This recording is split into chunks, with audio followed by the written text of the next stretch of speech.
વિડીયોને શેર કરો, વિડીયોને લાઈક કરો અને શેર પર નવા હોય તો ચેનલને સબસ્ક્રાઇબ કરો.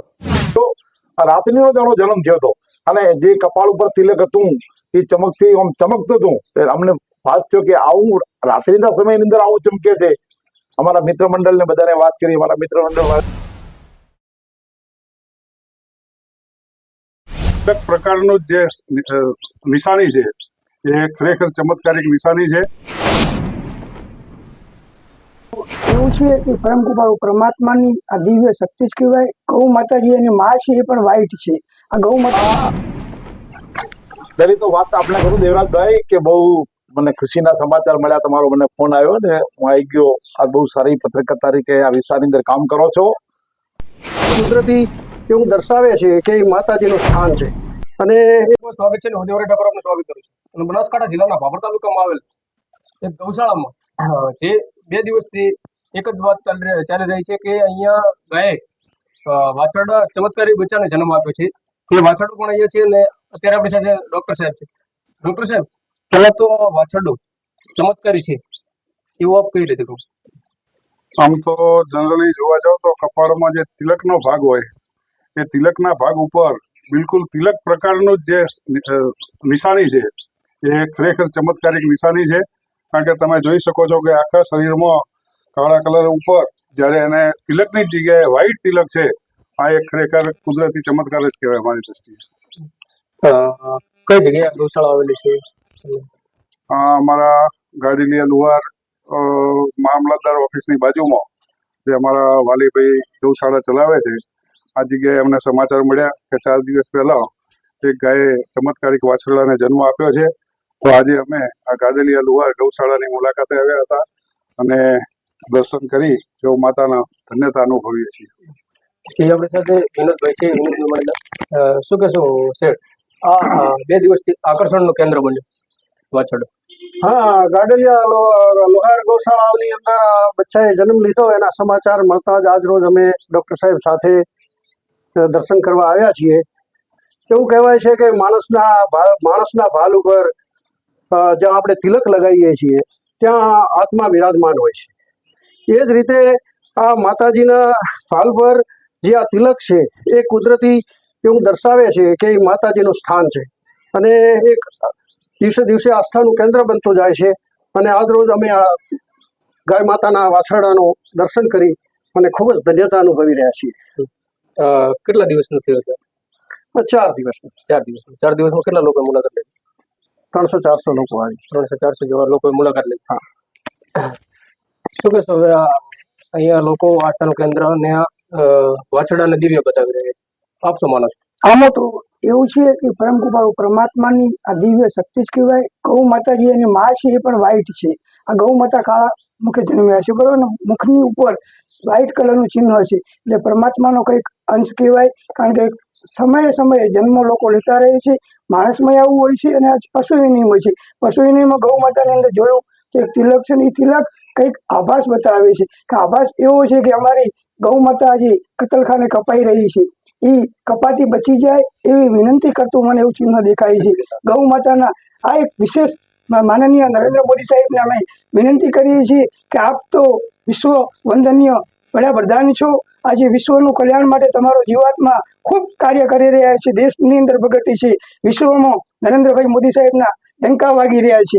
આપ સાહેબ વધુ કરી શકો છો. આમ તો લગભગ અમે એમ માનીએ તો વિશ્વગુરુ બનવાની શક્યતાઓ પણ છે. તો અમારી આ ગૌ માતા આજે તમને પુકારી રહી છે માનનીય નરેન્દ્ર મોદી સાહેબ કે અમે અમારી ગૌ માતાને જે રાષ્ટ્રીય માતા કહેવાની જાહેરાત કરવા માટે અમે વિલંબ થઈ રહ્યો છે એ ના થાય. અને કાળિયા ઠાકોર, રાઘવેન્દ્ર સરકાર, રામચંદ્ર ભગવાન અને દ્વારકાધીશને વિનંતી કરી રહ્યા છે. આવા એવો અંશો મૂકી રહ્યા છે પણ કંઈક પરમાત્મા ગુજરાતની સરકાર તેમજ અમારી ભારત સરકારના નરેન્દ્ર મોદી સાહેબને વિનંતી સ્વીકારે અને જેમ બને એમ જલ્દીમાં જલ્દી ગૌ માતાને રાષ્ટ્રીય માતા જાહેર થાય એવી અમે આ ચરણે વિનંતી કરીએ છીએ માનનીય નરેન્દ્ર મોદી સાહેબ. આપ તો બધું કરી શકો છો પણ અમારી ગૌ માતા આપને વારંવાર પુકાર કરે છે. તો આપની પુકાર ગૌ માતાને ત્યાં પહોંચે એવી વિનંતી સૌને આપને મારા વાલા જય જલારામ.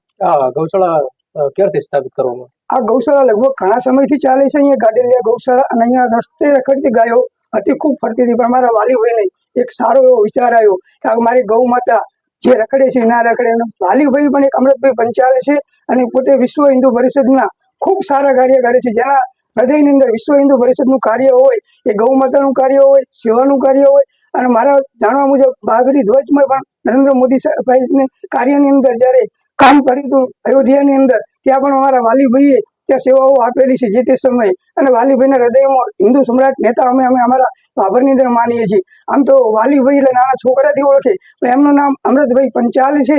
અમૃતભાઈ પંચાલ કહીએ તો બાબરમાં કોણ અમૃતભાઈ પંચાલ, પણ ખાલી વાલીભાઈ કહીએ એટલે તમામ બાબર નગરજનો તેમજ ગુજરાત રાજ્યની અંદર કોઈ પણ ખૂણાઈ ગયા હોય તો વાલીભાઈનું નામ ગુંજે છે. પણ એ ગુંજે એનું કારણ એ છે કે પોતે સેવાના અર્થે બંધાયેલા છે અને સેવા કાર્યમાં હર હંમેશ રહે છે. ગરીબોના બેલી છે, અહીંયા શ્રામણીનગર વસાયું છે તેમના દ્વારા, તેમના અર્થાત પ્રયત્ન દ્વારા તેઓ ગુજરાત સરકારમાં વિનંતી કરી આ જમીન બર્જર હતી આજથી ઘણા વર્ષો પહેલા આજે નંદનવન બનાવ્યું છે. એ નંદનવનના ભગીરથ કરતા હોય તેવા અમારા પંચાલ વાલીભાઈ છે, તેઓને અમે હૃદયથી ખૂબ ખૂબ શુભકામનાઓ આપીએ છીએ. અને અહીંયા ખૂબ સારા કાર્ય થાય પરમાત્માના ચરણોમાં વિનંતી. સૌને મારા વાલા જય જલારામ. ચોક્કસ અહીંયા હવે આપણી સાથે ટ્રસ્ટી છે, ગૌશાળાના સંચાલક વાલીભાઈ. હવે જે રીતે આપણે કહ્યું કે આ કોઈ દેવી છે વાછરડો અને ગાય જન્મ આપે, ત્યારે આપણે એક વાત પણ કરી હતી કે રાત્રિના સમય જે આ બચ્ચાના તિલક છે માથા પર કપાળ પર, એ રાત્રિના સમયે ચળકે છે. જી જી. આ પહેલી તો વાત આપણે કરું દેવરાજભાઈ કે બહુ મને ખુશીના સમાચાર મળ્યા, તમારો મને ફોન આવ્યો ને હું આવી ગયો. આ બહુ સારી પત્રકાર તરીકે આ વિસ્તારની અંદર કામ કરો છો. મને વર્ષોથી મારા માતા પિતા હતા એ પણ અમે ફૂટપાથ ઉપર રહેતા હતા એ વખતથી મારા ઘરે બબે ગાયો રહેતી હતી.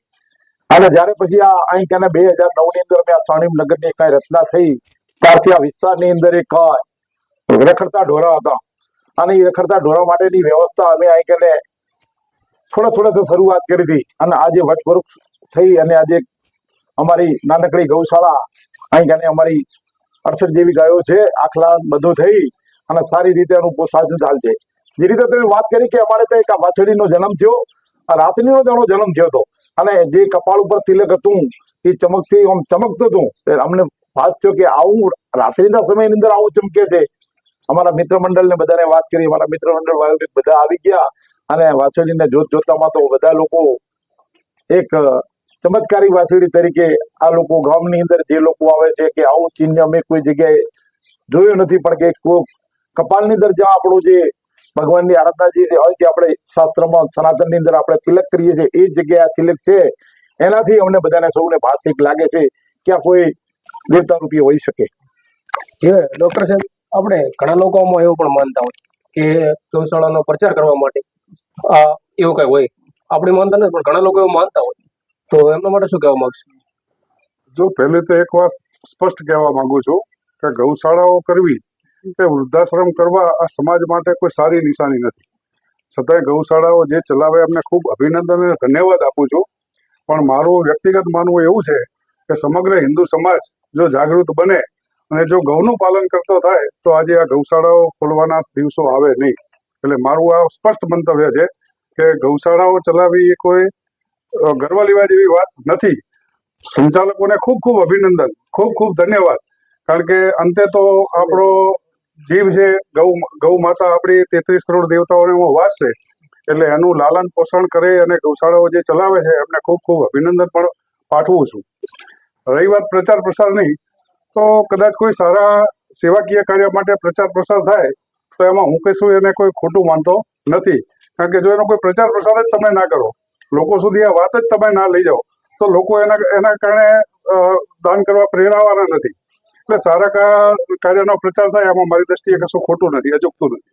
હવે જે વાછરડો છે, વાછરડા કરતા એની બિલકુલ અલગ છે, જો કે કોઈ વેદ નથી થતો. આ બાબતે આપ શું કહે? હવે આ તો કુદરતી વસ્તુ છે, એમાં તો હવે આપણે શું કહી શકીએ, કુદરતનો ચમત્કાર. ખાસ કરીને જગ્યાનું એડ્રેસ આપી દેજો દર્શકોને. સ્વર્ણિમ નગર ગાડીલિયા લુહાર ગૌશાળા મામલતદાર ઓફિસની બાજુમાં આ ગૌશાળા આવેલી છે. તો જે કોઈ દર્શનાર્થે આવે તો એ અહીંયા આવી દર્શન કરી શકે. ટ્રસ્ટી વાલીભાઈ, જે સતત 2 દિવસથી ચર્ચામાં હતું જે વાછરડું અને આસ્થાનું કેન્દ્ર, અહીંયા લોકો પણ કહી રહ્યા છે કે અહીંયા 200 થી 300 લોકો દરરોજ અહીંયા આવતા હોય છે. નમસ્કાર, ફરી મળીશું ત્યાં સુધી.